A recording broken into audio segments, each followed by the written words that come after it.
याच्याबरोबर फेरा केलेला, मथुर सोबत फेरा केलेला. मथुर आला तरी खूप मोठे फॅन लोक ते बघत असतात. ते ज्यावेळेस पंढरी शेठ सुद्धा जर अड्ड्यात आले तर प्रत्येकाला त्याची हौस वाटायची, जी हौस होती सोनं नाणं घालण्याची, तीच मला पण आहे. आता आपल्यासोबत आहेत खूप सुप्रसिद्ध असे गाडा मालक एनडी शेठ 10 नंबर. तर चला आता दादांशी बोलूया आणि पुढची वाटचाल. म्हणजे आता आपला बिंदोडचा खेळ आता फक्त काही दिवसांचा राहिला आहे ना, इथे पाऊस वगैरे पडेल, मग त्याच्यानंतर पुढची वाटचाल कशी असणार आहे बैलांची त्याच्याबद्दल माहिती घेऊया. नमस्कार दादा. नमस्कार. सर्वप्रथम आधी सांगा, आपल्या आता बिंदोडमध्ये कोणते कोणते नंदी आहेत तुमच्या इथे? माझे इथे रायफल आहे आणि वजीर दादा आहेत आणि 2 आहेत ते माझे घाटावर आहेत. 2 घाटावर आहेत का?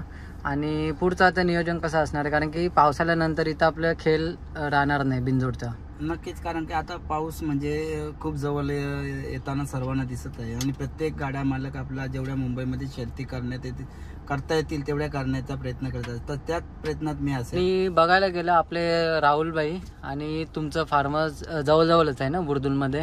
हो. हां, तर आपले संबंध कसे आहेत राहुलबाईंशी? राहुलबाई आणि मी म्हणजे माझं बरेच वर्षापैकी पहिले आमचं संबंध आहेत, मित्र आहोत आम्ही. आणि त्यांनी आता माझ्या फार्म हाऊस बाजूला त्यांनी फार्म हाऊस पण जागा घेऊन फार्म हाऊस बनवलेला आहे. त्याच्यामुळे आम्ही आणखी जवळ मित्र, म्हणजे जवळ रोजचा आमचा नेहमी बोलणं वगैरे असतो आणि त्याच्यामुळे त्याचा माझा जास्तीत जास्त संबंध जुळत चाललेत मैत्रीपूर्वक. ओके. तर आपल्याला आपल्या रायफल वगैरे मथुरमध्ये फेरा वगैरे टाकताना दिसतील का?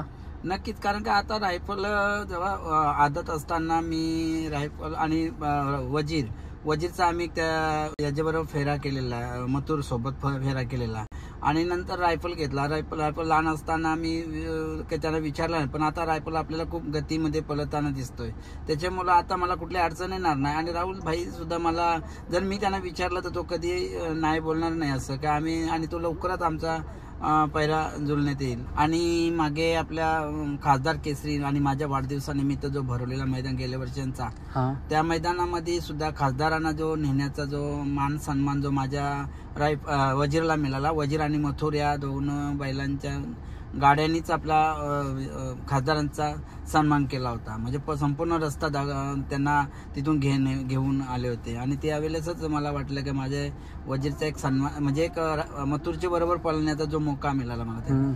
आणि पुढे आता आपण बघतो घाटावर, तर घाटावर आपला मथुरमध्ये या कोणत्या अशा मोठ्या अशा नंदीमध्ये आपला फेरा वगैरे होईल का?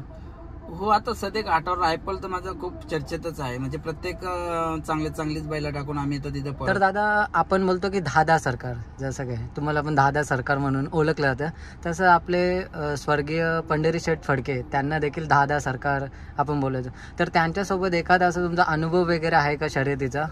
नाही, खरं म्हणजे सांगायचं ना तर माझी एक दुर्दैवी गोष्ट अशी आहे का 10 सरकार ज्या माणसाचा खूप मोठा असा गाड्या क्षेत्रात शर्यती क्षेत्रात खूप मोठं असं नाव होतं आणि कधी त्यांचं माझं म्हणजे असं भेटणं वगैरे किंवा त्याच्याशी आमची कधी भेट झाली नाही. पण आज ते एक ती हसीन व्यक्ती होती, त्या व्यक्तीबद्दल जेवढे बोलाल तेवढे कमीच आहे, कारण त्यांनी केला तो खूप मोठा असा नांदच केला आहे आणि आज आपल्यामध्ये नाहीत ते. समजा प्रत्येकजण मला प्रत्येक बाईटमध्ये विचारला जातो युट्यूबवरून आणि मला त्यांना सांगायला खूप आनंद वाटतो का असे लोकांचा आपल्याला सांगायला आनंद वाटतो आणि त्या पद्धतीने ती मंडळींनी आपले कार्य करून दाखवलं होतं. बरोबर, कारण की जेव्हा 10 सरकार होते म्हणजे पंढरी शेठ होते तेव्हा जरा वेगळ्याच अशा शर्यतीनं मजा असायची बघायला गेलं तर. आता बघा, कुठलाही असो गाडा मालक ज्यावेळेस मोठ्या शर्ती, आता आपण बघतोय अड्ड्यामध्ये मथुर आला तरी खूप मोठे फॅन लोक ते बघत असतात, कारण का प्रत्येक ज्यावेळेस गाडी खाली गेल्यानंतर किती गर्दी असतो आणि मथुरची गाडी झाल्यानंतर किती गर्दी खाली होतो. तर त्याच पद्धतीने ते ज्यावेळेस पंढरी शेठ सुद्धा जर अड्ड्यात आले तर प्रत्येकाला त्याची हौस वाटायची, शेठ आले. आणि आज म्हणा प्रत्येक अड्ड्यात ते आज आपल्या नसल्यामुळं मी त्यांचा उपयुक्त नक्कल करतो अशातला तो भाग नाही, परंतु मला जी ज्यांना जी हौस होती सोनं नाणं घालण्याची तीच मला पण आहे.